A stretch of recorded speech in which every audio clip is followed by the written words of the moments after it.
back. President Biden's approval rating is up 13 points in a USA Today Suffolk University poll. It, of course, means nothing for his now abandoned re-election efforts, but doesn't mean anything for Vice President Kamala Harris. Let's talk about that and more with Fox 5 contributor Kevin Wally, who is a surrogate to the previous Biden campaign. He's up late with me tonight here on the Final Five to talk about that and more. Welcome back. Good to see you again. Jim, good to be with you. Last time I was in an audience a couple weeks ago at the 6 and I Synagogue, and I got to watch you officiate, or not officiate, but pretty much birth the book, kind of, in terms of officiating.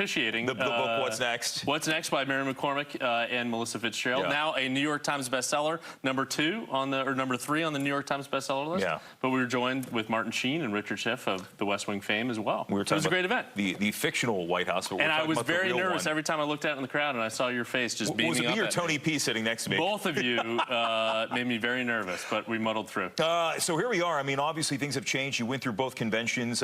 Labor Day is usually that official starting point for the home stretch of the rest of the race. I mean, the momentum clearly is on Vice President Harris's side, but a lot of people are saying, look, this debate's coming up here, and we know how well that debate worked out for former President Trump and not well for President Biden a couple of months ago. Yeah, I mean, we're now less than a week away from that debate on Tuesday, and all eyes certainly will be on that debate. Obviously, you had a lot of expectations going into that first debate between Biden and Trump. Now, those expectations are through the roof in terms of this first debate. The first time they've actually met one another in person, actually, interestingly enough, been in the same space. You know, he ducked out for the inauguration. Yeah. So this is literally the first time they're going to be really in the same space since his inauguration when she was a senator. So it's certainly going to be a lot of eyes on next week's debate. It would be the first time he meets the woman whose campaign he donated to when she was running for California Attorney General. Maxed out as Attorney General. Yeah. But all of that aside, I was back in Pennsylvania for the holiday. I mean, the airwaves are nothing but presidential race ads, and the Republicans see a real opportunity in Pennsylvania to flip things once again. They won it in 2016. It looks like the economy is the big messaging point based on everything that I've seen so far, and there's a really effective ad going on right now where it is Vice President Harris saying Bidenomics is working in one breath, and then in her announcement saying, I'm going to fix these prices that are out of control. How do you coalesce the two? Yeah, we saw that split screen ad from the Trump campaign. I think what you saw on display in New Hampshire today, especially where she was talking about support for small business investment, continuing to improve this economy, making it work for everybody, not just those at the top, right? That populist message that had captured so many Republicans and independents in 2016 by Donald Trump. Kamala Harris is kind of claiming that mantle back for populism in our economics, and that contrast message, right? She talked about, you know, he being out for billionaires, and now we're playing those ads from him giving that talk at Mar-a-Lago where he said, I'm going to cut taxes for billionaires and stuff like that. You're going to see that economic message play out. But I watched a great interview you had with Catherine yesterday. It's all going to be about the economy, and it's all certainly going to be about Pennsylvania. Pennsylvania is the new Florida, right? Tim Russert, Florida. Yeah. It's all Pennsylvania. Look at where the debate is. Look at where she announced Tim Walz from. Look at where the former president is tonight. Yeah, that's right. He's doing the town hall with Sean Hannity in that regard. So as we see the next couple of weeks play out, we have the debate. We're going to certainly have a lot more back and forth going on here. And a lot of focus is on these down ballot races as well. You know, the Senate's up for grabs.